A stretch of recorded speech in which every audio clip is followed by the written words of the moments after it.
Welcome to Pop Culture Readings. Around here, we're all about curiosity, clarity, and courage, understanding ourselves, each other, and the beautifully messy mystery of being human. Come with your questions, leave with understanding, and maybe a little lighter than before. The internet wants to know who Taylor Zakhar Perez is loving right now. I'm a little more curious about who he's becoming because something tells me this man may be playing a much bigger game than we realize. So Taylor Zakhar Perez first broke out in the Kissing Booth films before becoming a much bigger fan favorite as Alex Claremont Diaz opposite Nicholas Galitzine in Red, White, and Royal Blue.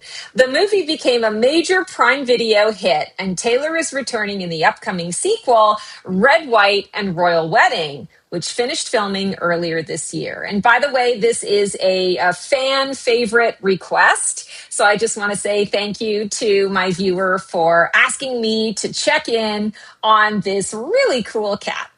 But Taylor seems determined not to get stuck playing variations of the same handsome romantic lead. He's spoken openly about wanting to evolve, avoid typecasting, and build a career he's genuinely proud of. I can get behind that.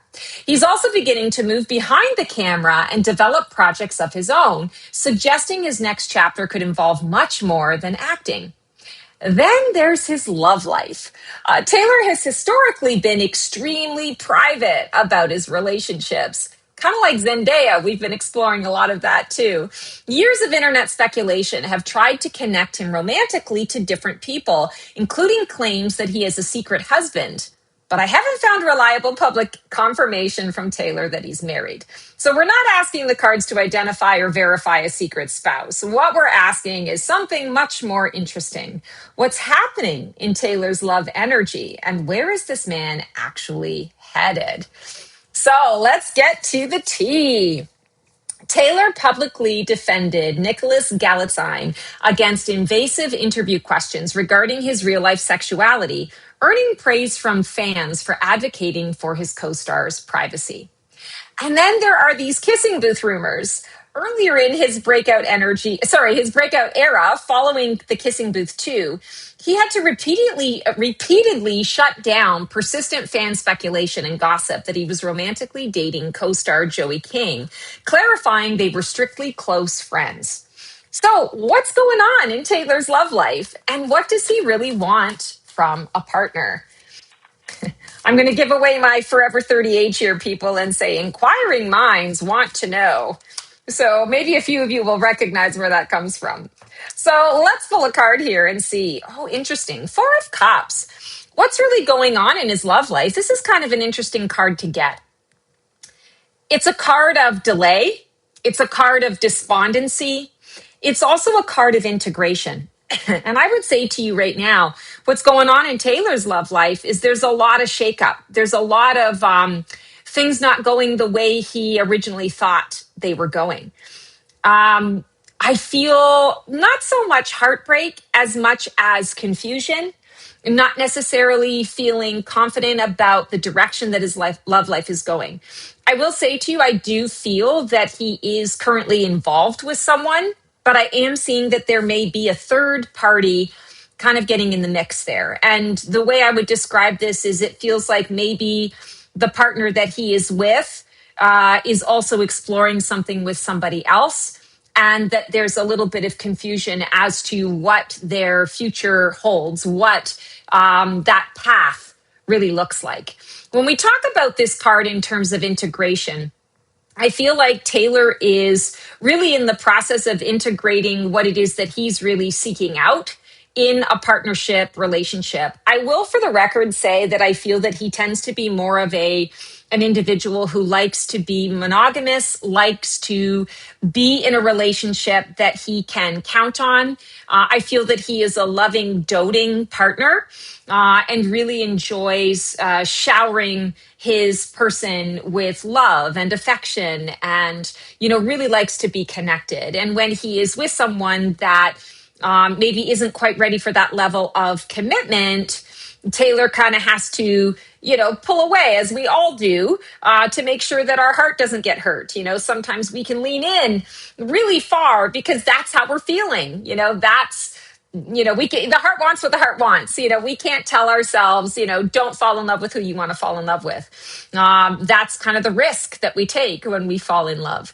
So what does he really want from a partner? Someone who can commit to him in that way, who is able to receive what it is that he has to offer as a partner. This Four of Cups also, I feel, is indicating that there are going to be some changes in his love life, in his personal life at this time. But I would say I don't feel like it's going to be a major shift or a major breakup or anything like that. I feel like it's just looking at the status of where things are at. And is that status enough at this time? So he's working through some stuff, and my heart goes out to him because I totally get that. The truth. So with Taylor and his approach to love and privacy seems to, kind of take precedence here. So why does Taylor keep love so locked down? What is he protecting? Let's see what the cards have to say. Oh, interesting. Ace of Cups. This is a really great card for love in that regard. Taylor has so much love to give. I feel like he's also a curious lover. He's also someone who likes to have adventures and explore things and to keep that in the sanctity of the relationship. And, being a public figure, he really sees that there needs to be what do they say, a separation between church and state, right? He sees that in his love life as my private life, who I am as a person is different than who I am as an actor, very different than the people that I portray. And while there may be some aspect of me that comes through those characters that I portray, at the end of the day, I really want to still remain level-headed, grounded. It's really important for him, I feel, to what's that old saying? Not get too big for his britches, right? Don't believe your own press. And so for him, it's all about not getting ego driven, not getting caught up in the ego stories that can happen when you hit a level of fame and the whole world is watching. So I feel like that's why he keeps his love and his private life so locked down. He is protecting his ego. He's protecting the people that he's with. And I feel like he's just protecting who he is as a person. It's not something that everybody needs to know at this time. And he's holding firm to that. This Ace of Cups is all about the love cup being full and overflowing. It's an initiation of sorts. It's in many ways kind of like a baptism. And I feel like he and a partner, that is between the two of them. It's not for anyone else to be a part of unless they both together as a team decide that that's something they want to share. I got a lot of respect for that because it can be so easy to get caught up in, there's something very appealing about being seen and heard and having fame and other people seemingly care about you. But where do you draw the line? Because not everybody has your own best interests at heart. And I feel like he's being smart.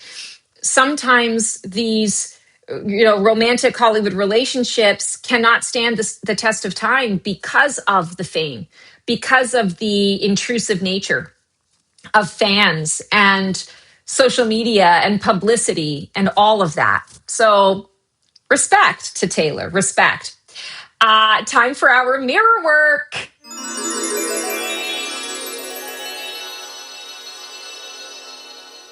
So I actually pulled a card in advance, and I wasn't even realizing that I was pulling a card, and I love when that happens. So here's our question.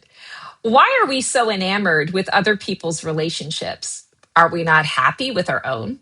And I can tell you just from experience perspective, I think people are enamored by Hollywood and Hollywood stars because, that's exactly what actors do is they give us an opportunity to live vicariously through the stories that they tell. And it inspires people's imaginations. Ooh, maybe my relationship could be like this. Ooh, maybe my relationship could be like that. I was talking to a client the other day and we were talking about relationships, and this client happened to mention that there's a particular couple that they've been following over the last couple of years, and they just recently had an aha moment that, wow, that's my couple's goals. Like, they indicated that they'd never seen a couple in their real life situation where they could say, that's the relationship I want, that's the kind of partnership I want, that's the kind of, team energy, and that's the kind of love that I want to experience with my partner. And they recently saw a couple in Hollywood, and they said, that's my couple's goals. I think that's really fitting, because I feel like that's a lot of times why we are so enamored with other people's relationships, because we are seeking out something that perhaps we've never had. And we're seeking an example of it so that we can then say, there's my true north. That's my star that I can follow. That's the thing, that's the example that I can use to be able to kind of feel more confident in knowing that this is what I'm seeking out. It's not necessarily that we aren't happy with our own. I think sometimes we just don't know. You don't know what you don't know until you know it. And then when you know better, you can do better. And so I feel like that's really what it is. But the cards have spoken. We got a Page of Swords. I love that we have the page energy, because page energy is student energy. And it's like we're learning from others. And the swords energy is communication. The swords energy is also our intuition, our spidey senses. It's intellect. So this card is perfect because it's saying we are learning something. We are learning something by witnessing and watching these other people and their relationships. The challenge that we run into with this, and this is important for you to consider when you're doing some of this reflection work, is that often what we're being shown and what we're being let into, you have to use your intuition to determine whether or not that is actually true, or whether that is the mask, that is what they want you to see. And I feel like that's the invitation with this mirror card today is, yes, be a student of those people that you're following.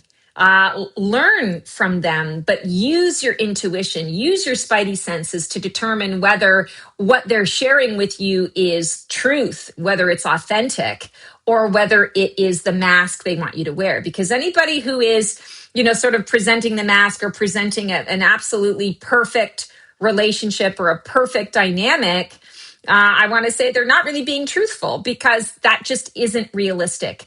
We are faced with each other. We are mirrors for one another so that we can trigger the shit out of each other sometimes so that we can grow. And, being triggered doesn't necessarily have to be a bad thing. It can be a good thing to grow as well. But that's really the nature and purpose of relationships. Is that's how we grow. And that's how we grow quickly on this wild ride called life. So I love this Page of Swords energy. It popped out and it's exactly what we needed. Okay, guys, so that is our episode of Pop Culture Readings today. Remember, curiosity gets us in the door, clarity helps us understand what we're seeing, and courage is what we do with what we've learned. Until I see you for another episode of Pop Culture Readings, sending lots of love, lots of support. We'll see you on the flip side and transform well.